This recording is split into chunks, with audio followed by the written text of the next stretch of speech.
Depuis plusieurs mois, à travers le Grand Nord, le Grand Sud et aujourd'hui dans le département de l'Ouest, des centaines de jeunes ont pris la parole dans ce forum. Et vous l'avez fait dernièrement. Pas pour se plaindre, mais pour proposer et s'engager. Pas pour attendre, mais pour construire. Et ce que nous avons entendu est à la fois simple, mais extrêmement puissant. La jeunesse haïtienne ne demande pas qu'on lui fasse de la place. Elle demande qu'on lui fasse confiance. Trop souvent, Haïti est raconté à travers ses crises. Trop souvent, sa jeunesse est décrite à travers ses vulnérabilités. Mais ce n'est pas l'Haïti que nous voyons. Ce n'est pas l'Haïti que vous voyez. Au PNUD, nous rencontrons chaque semaine des jeunes qui entreprennent sans filet, avec conviction, qui innovent sans laboratoire, qui organisent les communautés sans titre officiel, qui développent des solutions numériques depuis des quartiers que d'autres ont déjà abandonnés dans leur discours. C'est un honneur pour le gouvernement du Canada de prendre la parole à l'occasion de sa dernière édition du Forum national sur le leadership des jeunes. Après les rencontres tenues au nord et dans le sud, cette étape dans l'ouest marque l'aboutissement d'un processus national qui a permis de mettre en lumière les contributions et les aspirations de la jeunesse haïtienne. Le Canada encourage les initiatives qui soutiennent un dialogue ouvert et une gouvernance responsable. Pour le Canada, l'appui à la participation des jeunes s'inscrit dans un engagement plus large en faveur de la stabilité démocratique et du renforcement des institutions haïtiennes. À travers nos partenariats, nous continuerons d'accompagner les efforts visant à promouvoir une gouvernance inclusive et à soutenir les acteurs engagés dans la construction d'un avenir plus stable.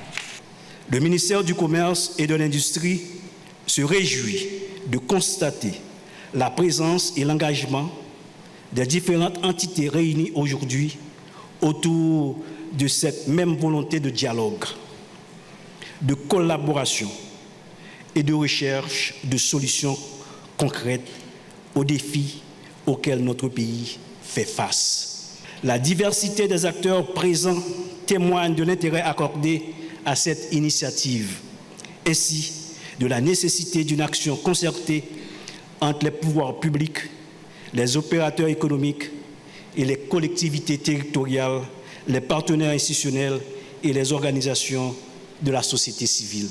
Nous espérons que les travaux et recommandations issus de cette rencontre permettront d'aboutir à des pistes d'action réalistes, porteuses de progrès et bénéfiques pour l'ensemble des parties prenantes. Soyez assurés que les conclusions formulées seront fidèlement portées à l'attention du ministre du Commerce pour les suites institutionnelles appropriées.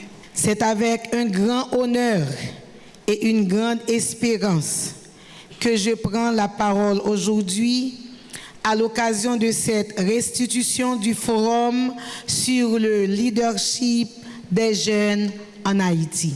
Dans les moments difficiles que traverse notre pays, la jeunesse demeure notre plus grande source d'espoir.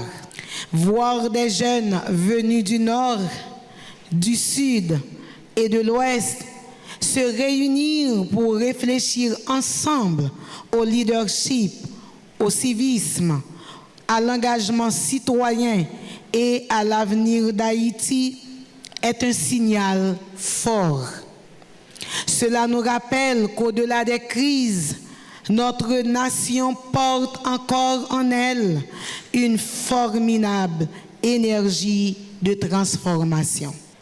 Je tiens à saluer le ministère de la Jeunesse, des Sports et de l'Action civique pour cette importante initiative, ainsi que le ministère de l'Éducation nationale, l'Université d'État d'Haïti, l'ambassade du Canada et toutes les organisations de jeunes qui ont contribué à faire de ce forum un espace de dialogue, de réflexion et d'espérance.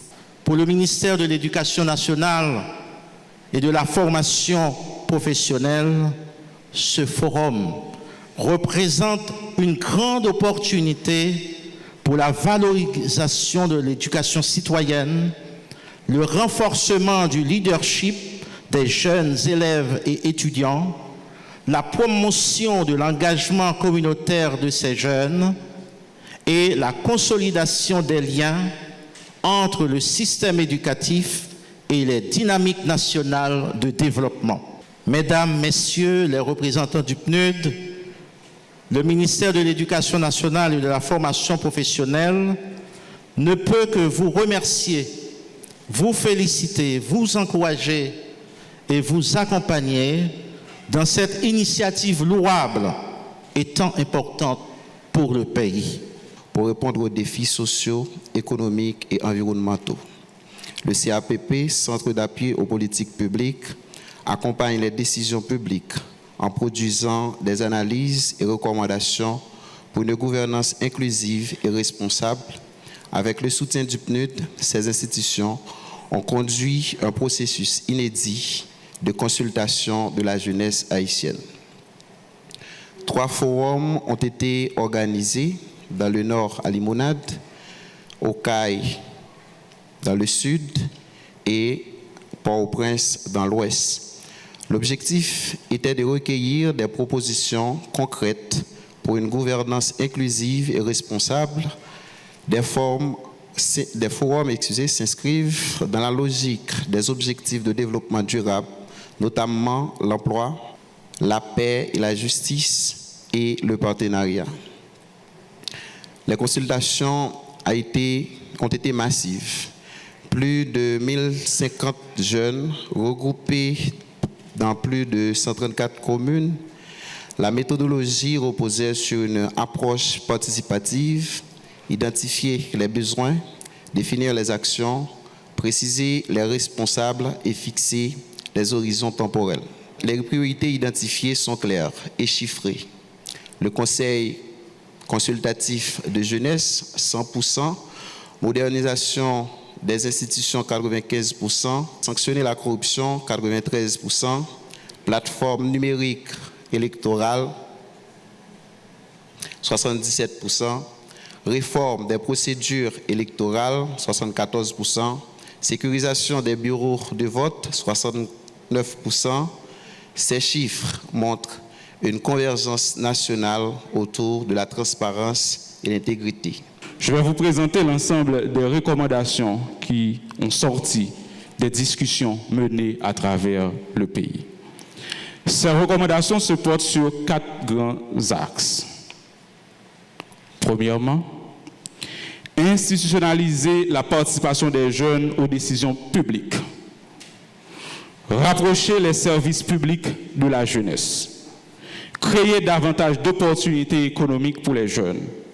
Renforcer la citoyenneté, l'intégrité et la confiance dans les institutions.